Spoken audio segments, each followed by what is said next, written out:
Salut les tacos, j'espère que vous allez bien. Le milieu de l'année approche et j'avais envie de vous partager mes derniers coups de cœur depuis janvier. Vous commencez à connaître ma passion pour les statistiques parce que c'est rigolo. Donc je vous présente mes lectures de janvier à mai.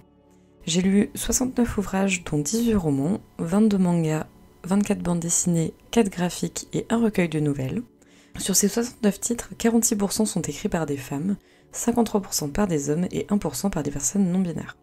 41% sont des titres francophones, 30% anglophones, 26% japonais, 2% taïwanais et 1% italien. Je suis plutôt contente de ce petit bilan, ça me montre que j'arrive à peu près équilibrer mes lectures, donc j'ai plus qu'à continuer sur ce chemin.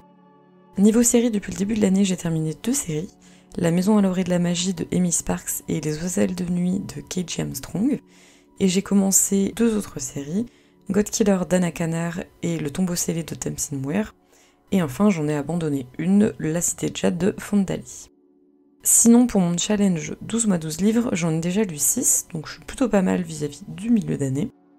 J'ai lu La Maison des Soleils d'Alastair Reynolds, La Cité de Jade de Fondali, Ghost Killer de Anna Kanar, Unlocking the Air de Ursula K. Le Guin, Gideon la 9ème de Tamsin Muir et Les Oiselles de nuit de KJ Armstrong. Et je suis en train de terminer le 3e tome de Terra Ignota actuellement, donc j'avance plutôt bien. Bref, passons enfin au sujet de la vidéo, mes derniers coups de cœur. J'en ai sélectionné 5 pour lesquels j'ai donné des notes allant de 4,5 à 5 sur 5. Je commence avec Terrienne de Jean-Claude Mourleva. Je vous en parlais dans ma dernière vidéo, j'ai découvert cet auteur lorsque j'étais en primaire par l'enfant Océan, que j'avais adoré, et j'ai redécouvert sa plume il y a 2 ans avec Le Chagrin du Roi Mort qui a été un énorme coup de cœur. Je savais donc que ce texte allait dans tous les cas me plaire et ça n'a pas raté. On suit Anne, une jeune fille dont la grande sœur a disparu il y a 1 an. Depuis, elle la cherche de l'autre côté. Sur le chemin de ce monde parallèle au nôtre, elle fera la connaissance d'alliés qui l'aideront dans sa recherche. La plume de l'auteur était, comme toujours, super juste, son rythme aussi, et c'est cette justesse qui crée les bonnes et les moins bonnes surprises dans le récit. L'univers est plutôt simple dans le concept, 2 mondes, le nôtre et celui des autres, des créatures à l'apparence humaine mais qui ne respirent pas, et qui donnent plutôt l'impression d'errer. C'est un monde gris, presque insonorisé, et où la vie humaine, comme on la connaît, ne semble pas possible. Les personnages que l'on suit et que l'on rencontre m'ont beaucoup touché, que ce soit par leur humanité, leur quête d'identité ou leur entraide. Ils ont une sorte de but qu'ils suivent malgré tous les obstacles et c'est une vision profondément tragique mais très belle.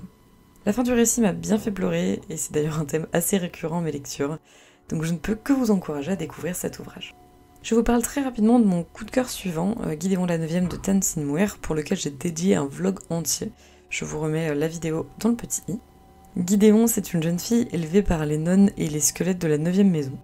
9ème maison dont la respectable fille n'est autre que Aroark Nonagesimus, autrement dit la pire ennemie de Gideon. Gideon se prépare à enfin s'évader de cet endroit qu'elle exècre, mais une annonce de l'empereur va la retenir. S'ensuit alors un concours impitoyable entre les différents héritiers des 9 maisons et de leurs cavaliers et cavalières. La première chose qui fonctionne merveilleusement bien dans ce récit, c'est l'humour. Gideon est grave drôle et extrêmement vulgaire. Ça crée une proximité immédiate avec le personnage et ça rend le récit d'autant plus facile à suivre.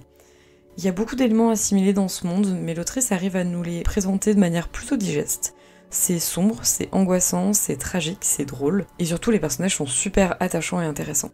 Gideon, elle est juste banger, Aro, elle est vraiment chouette à découvrir, et j'ai eu quelques chouchous, dont Camilla et Palamédès de la 6ème maison, qui sont détestables et adorables à la fois, et j'ai beaucoup aimé les représentants de la 4ème et de la 5ème maison, Isaac, Jeanne-Marie, Abigail et Magnus.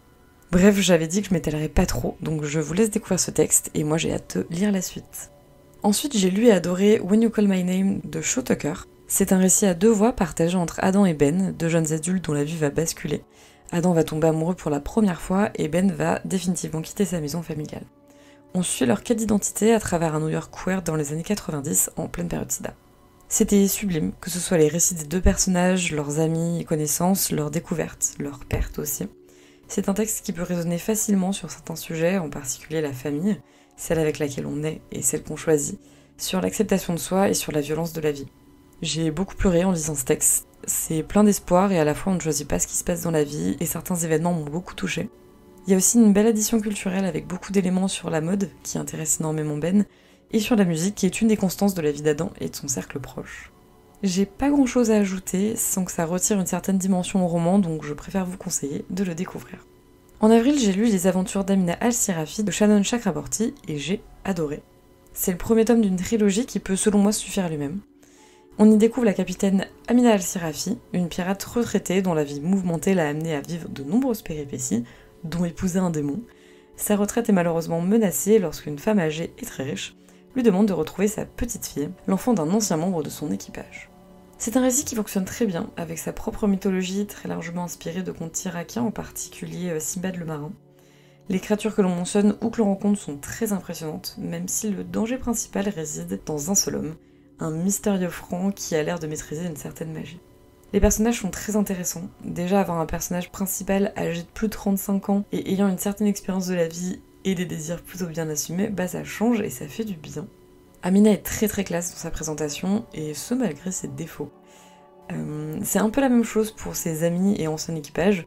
Timbu, Dalila et Mahed ont leur propre caractère et interaction, mais leur groupe fonctionne très bien et on a envie de mieux les connaître. Je me permets quand même de noter qu'il y a quelques éléments un peu grossiers quant aux questions de sensibilité des personnages au niveau de leur description. Mais par contre, très bon point sur lequel je trouve que l'autrice a plutôt bien travaillé en amont, c'est la question du genre. Il y a une belle réflexion de sa part dans le récit, et c'est toujours très agréable lorsque l'autrice semble assez bien renseignée. Excepté les personnages qui sont à mon sens le point culminant de ce récit, les aventures relatées sont très intéressantes, il y a beaucoup de mise en place, mais j'avais pas la notion que cet ouvrage était un tome 1, donc ça s'explique.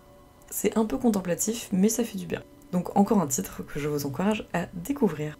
Et enfin, je vous parle de mon dernier coup de cœur en date, American Elsewhere de Robert Jackson Bennett, qui je crois va devenir un de mes auteurs préférés. On change complètement décor et on se retrouve au fin fond des États-Unis, dans une ville du Nouveau-Mexique, où Mona vient d'y hériter une demeure, à Wink. Cette ville à la lune rouge renferme peut-être plus de secrets que l'existence tranquille que demande Mona. C'est un thriller fantastique, porté par le style de l'auteur et surtout par sa fluidité. C'est un beau pavé de 900 pages en poche et je l'ai dévoré. L'auteur sait très bien où il va et son rythme est très agréable à suivre. On a de très multiples points de vue tout au long du récit et on croit ses personnages avec Mona, donc c'est très sympa pour avoir plein d'informations qu'elle-même n'a pas. Le roman est en 3 grosses parties, la découverte, la montée en puissance et les résolutions. La découverte est plutôt typique d'un thriller, la montée en puissance propose des éléments intéressants, et les résolutions sont pour la plupart surprenants. Je pense en particulier au chapitre 58 qui a réussi à bien me choquer. Attention d'ailleurs au trigger warning sur ce titre. C'est un très bon roman qui se dévore avec des bons personnages et surtout un univers simple et très intéressant, même si le fantastique réside sur un élément scénaristique que j'aime bof. Donc voilà pour mes 5 dernières meilleures lectures. Je suis très curieuse de connaître les vôtres, n'hésitez pas à me les partager en commentaire. J'espère vous avoir donné envie de découvrir certains de ces textes. On se retrouve bientôt pour une nouvelle vidéo, et d'ici là, je vous souhaite de belles découvertes. À bientôt les tacos!